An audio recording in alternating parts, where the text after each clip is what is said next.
Kabut perlahan turun di lereng Gunung Ungaran. Udara terasa dingin. Aroma belerang dari dalam bumi sesekali tercium, bercampur dengan bau tanah basah dan hutan pegunungan. Di tempat yang sunyi ini, berdiri bangunan-bangunan batu kuno, tersebar di sepanjang lereng gunung. Seperti penjaga waktu yang telah diam selama lebih dari 1000 tahun. Orang-orang menyebutnya Candi Gedong Songo. 9 candi yang berdiri berjauhan satu sama lain, terhubung oleh jalur menanjak yang berkabut. Namun, hingga hari ini, satu pertanyaan besar masih sering muncul. Siapa yang membangun candi-candi ini di ketinggian gunung? Mengapa mereka memilih tempat terpencil yang dingin dan penuh kabut? Dan apakah benar kawasan ini sejak dahulu dipercaya sebagai tempat yang sangat sakral? Untuk memahami kisahnya, kita harus kembali lebih dari 1000 tahun ke masa lalu. Ke masa ketika kerajaan kuno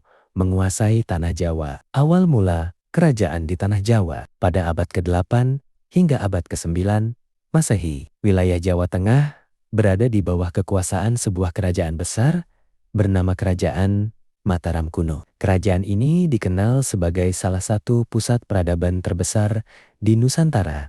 Pada masa itu, para raja membangun berbagai candi megah sebagai simbol kekuasaan sekaligus tempat pemujaan para dewa. Salah satu dinasti yang berkuasa saat itu adalah Wangsa Sanjaya. Dinasti ini dikenal menganut ajaran Hindu, terutama pemujaan kepada dewa utama dalam tradisi Hindu Shaivisme. Bagi masyarakat Jawa kuno, gunung bukan hanya bagian dari alam. Gunung adalah tempat suci, tempat di mana manusia dipercaya dapat lebih dekat dengan para dewa. Karena itulah banyak tempat pemujaan dibangun di lereng gunung. Dan salah satu lokasi yang dianggap sangat sakral adalah lereng Gunung Ungaran. Gunung sebagai tempat suci. Dalam kepercayaan masyarakat Jawa kuno, gunung dianggap sebagai pusat keseimbangan alam semesta. Gunung dipercaya sebagai tempat bersemayamnya para dewa dan roh-roh suci. Karena itu, para pendeta dan resi sering datang ke pegunungan